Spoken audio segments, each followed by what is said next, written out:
안녕하세요. 홍순례입니다. 제가 동방대학교 대학원에서 사주명리 지도자 과정을 졸업했습니다. 운명이란 무엇인가? 여기서 명이라는 것은 태어날 때 하늘로부터 정해진 것이 되겠습니다. 우리가 사주 그러는데 그 사람이 태어난 4개의 기둥, 연월일시를 사주라고 합니다. 여기 임영웅의 사주를 예로 들었는데요. 여기 끝에 시를 모르기 때문에 이렇게 8자가 되겠습니다. 요걸 갖다가 명이라고 합니다. 반면에 운이라고 하는 것은 살아가면서 만나게 되는 온갖 변화의 길이 되겠습니다. 여기에서 이렇게 10년마다 2자씩 변합니다. 이게 대운이고 또 그 밑에 1년마다 변하는 운이 있습니다. 세운이 됩니다. 월운이라고 그래서 달마다 또 변하게 됩니다. 또 일운이라고 그래서 날마다 변합니다. 또 날에서도 시운이라고 그래서 2시간 간격으로 변하고 있습니다. 명은 변하지 않지만 운은 바뀝니다. 이렇게 보이지 않는 운명의 인생길에 비유하자면 자동차 및 운행에 나아가는 길에 비유할 수 있습니다. 명이라는 것은 태어날 때 누구는 그랜저로 태어나고 누구는 티코로 태어나는, 누구는 부잣집 아들로, 누구는 가난뱅이 아들로. 근데 운이라고 해서 차가 나아가는데 진흙길이 있을 수가 있고 아스팔트길이 있을 수가 있고 고속도로가 있을 수가 있습니다. 그래서 티코로 태어났지만 아스팔트나 고속도로를 싱싱 달리게 되는 인생길이라면 괜찮은 인생길이 되겠습니다. 또 반대로 그랜저로 태어났지만 진흙길에 빠져서 헛걱거리게 되면 안 좋은 인생길이 되겠습니다. 그런데 우리 인생길에서 이러한 것도 변화하게 되겠습니다. 진흙길에 빠졌다가 고속도로로 나갔다가 이러한 인생길의 변화가 있겠습니다. 일본의 미소라 히바리에 강물이 흘러가듯이 우리 그 인생길을 갖다가 이러한 길에다가 비유해서 노래하고 있습니다. 꿈과 사주로 자신의 운명의 길을 추정해 볼 수가 있겠습니다. 우리 이 세상에는 보이지 않는 운명의 길이 있습니다. 사주에서는 대운과 세운이 모두 바뀔 때 강하게 자신의 운명의 길이 변화한다고 보고 있습니다. 즉 자신의 사주 내에 절대적으로 필요한 오행, 용신이라고 하는데요. 이런 게 올 때 좋은 운명의 길로 나아가게 되고 또 자신의 사주 내에 필요치 않은 오행, 귀신이라고 그래서 이런 게 올 때는 좋지가 않겠습니다. 어느 날 갑자기 교통사고가 난다든지 꿈에서는 생생한 꿈, 반복적인 꿈으로 자신의 운명의 길을 예지해주고 있습니다. 사주의 중화가 이루어졌을 때 운이 튀어지겠습니다. 예외적으로 종격사주가 있기는 합니다. 앞서 살펴본 임영웅같이 뜨거운 사주는 찬기운이 올 때 대박나는 인생길이 펼쳐진다 하겠습니다. 작년인 2020년 경자년은 아주 차가운 해였습니다. 장마가 60여일 됐고 태풍도 몇 개 불어왔고 아주 추운 겨울이었습니다.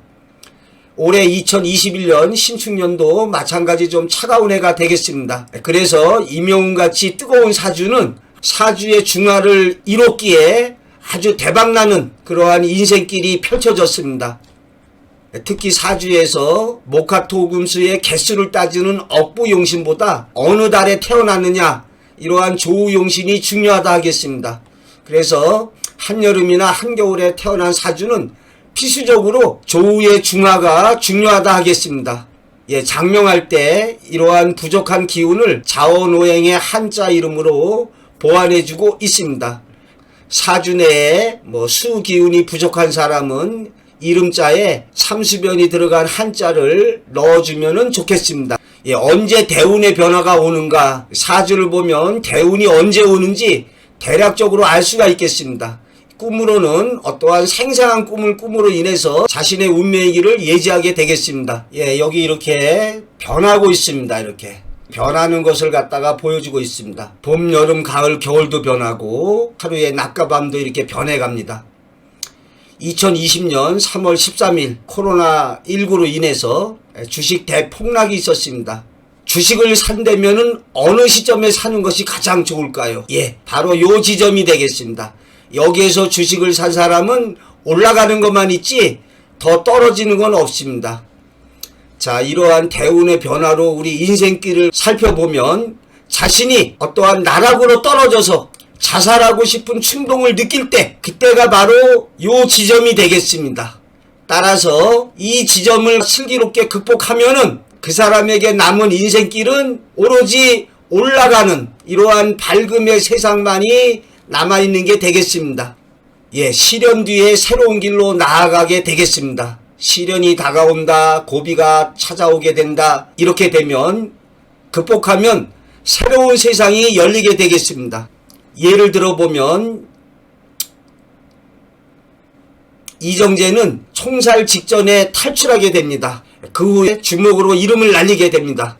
박정희 대통령도 사형을 면하고 기적적으로 살아납니다. 근데 군복을 갖다가 벗게 되죠. 깜빵에서 나왔을 때 동거하던 여자도 도망가고 모두가 외면했습니다. 하지만 이런 시련 뒤에 6.25가 터지면서 기적적으로 회생하게 됩니다. 이 박정희 대통령은 화용신이 되겠습니다.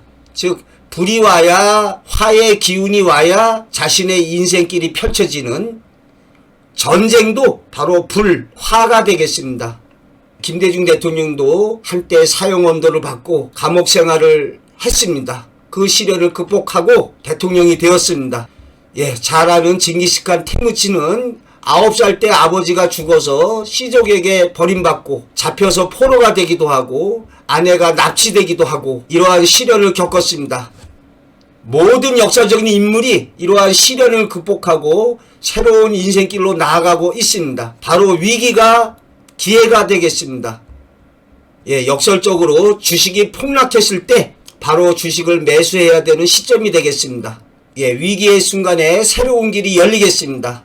사주에서 절처봉생이라는 말이 있습니다. 예, 끊어진 절지에서 새로운 생을 만나게 된다. 목생화 화생토에서 토생금으로 일간 경금에게 연결되고 있습니다.